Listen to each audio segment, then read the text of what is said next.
Is right now the best time to buy a home? Well, in today's video, I'm going to talk about some of the things that I'm personally looking at because we are in the market to go ahead and buy a home once again.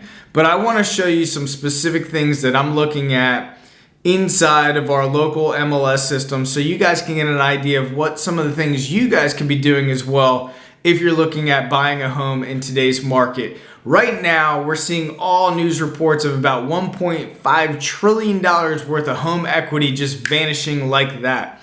In previous videos, I spoke about this because I said eventually we're going to peak, and we peaked around May, and then property values are going to start coming down as mortgage rates increase, and it was inevitable that that was going to happen. And now we're in a scenario right now sitting around November 16th, and mortgage rates are 7.2%, depending on really what kind of loan that you receive. And unfortunately, there's an affordability issue. So here lies the situation that a lot of sellers as well as buyers are in right now. Sellers don't want to give up the high prices that their neighbors sold several months back. And buyers are in a situation where they don't want to pay these peak prices and pay a very, very high interest rate, and many just cannot afford them altogether. So in today's video, I want to show you guys the back end of what I'm looking at when I'm making offers on properties. And yes, we are making offers on properties, and yes, they are low. And yes, we have real estate agents, and again, I am a real estate broker. We do have real estate agents that are balking at our offers, some of which are not even basically presenting these offers to sellers. And unfortunately, I think that I've seen this in the last real estate recession where real estate agents were not getting real with their sellers. And they were not basically telling them that our market is in decline. And unfortunately, if people do not get ahead of the curve, then they're not necessarily going to make as much money if they were to list it properly right now in today's market. And unfortunately, people are greedy.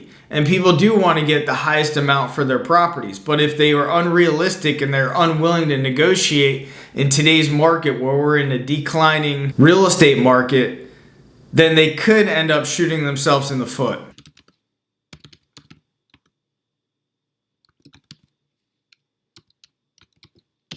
So COVID came around early January of 2020. And prior to, and I've made other videos about this, prior to COVID, I felt like our real estate market was starting to really appear to be in not good shape. And I started selling off real estate because I thought that we basically peaked out. I thought that the real estate market was not looking too healthy. I wanted to cash out on certain assets to go ahead and reinvest maybe a year, 2 years down the road. However, COVID really turned things around, and obviously we know about manipulation with quantitative easing and artificially low interest rates, and our government buying mortgage-backed securities and everything else.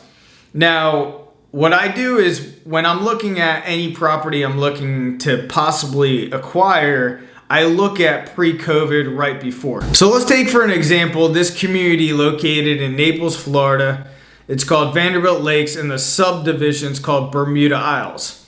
Now, I did basically everything that closed out in 2019, and you can see sold prices range from $170,000 to $225,000 based on the size of it. You have some 2-bedroom with a den, you have 2 bedrooms, and you have 3-bedroom, 2 bathrooms.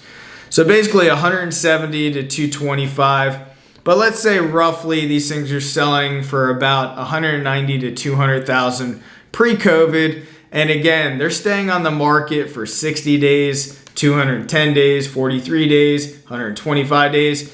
So they're staying on market relatively for a couple of months. They're not selling very quickly necessarily unless they are in really, really good shape. And now let's also look at values back in, say, 2013, 2014, where the real estate market just completely crashed out here. We're looking at prices of $116,000, $123,000, $140,000, $145,000. And you can see nobody really wanted to touch real estate back then. A lot of these properties are on the market for several months, 3, 4, 5, 6 months.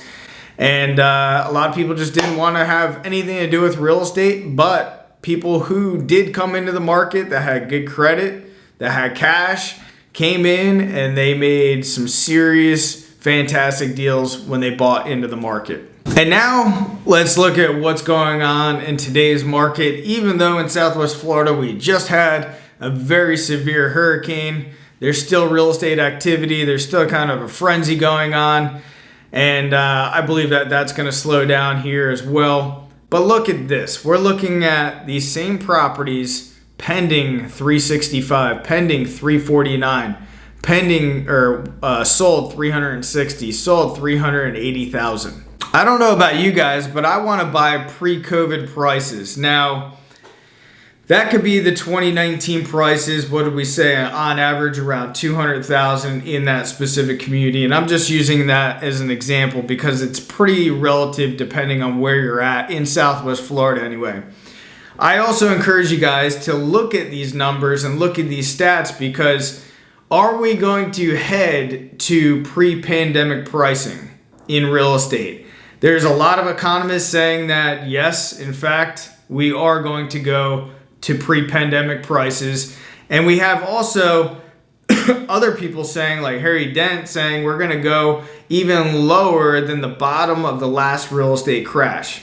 And also the property that I buy, I want to ensure that if I do get it, which I'm going to get a property pre-pandemic pricing, it's just a matter of time, making enough offers, putting enough feelers out there. It's a matter of time that we get that kind of deal, but I'm also prepping myself that that property, even at those prices, could go down in value even more. And if it does, it doesn't make that big of a difference because I can rent the property out and so forth. Now, I'm talking about primary residence only at this point in time. I'm not talking about rental property, renting it out, because I think that's a whole other conversation because I believe that we're going to see rent rates decrease. I've been saying this as well. Be prepared for it. If you guys are investing in rental properties right now, I think the math just does not make sense. And regardless, just be sure that you guys are comfortable with the monthly payments. In a primary residence situation, you want to make sure that, if you are taking on debt, that it's important that you guys are comfortable with your employment, your current employment that you have, because I foresee we're going to see even more and more layoffs coming. So if you are in the real estate market to buy, have your real estate agent or try to pull this kind of data to see where prices are at, because who knows? Nobody has a really clear indication of where our real estate market is headed on a national level. Obviously, we're seeing prices decrease across the board, but the last thing that you want to do is get yourself into a property where you overpaid, and for some unforced circumstances, you actually have to sell the property, and if you do, you might be upside down, and then you could be put into a really bad situation. So protect yourself, hedge yourself, don't be afraid to make offers, despite the conversations that you're going to get from real estate agents saying that's too low and this and this and this.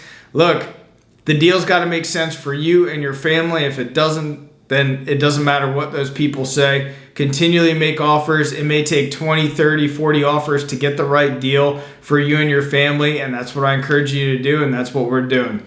Anyway, if this helped you out, I appreciate a thumbs up, and I will see you guys on the next video. Thanks for being here.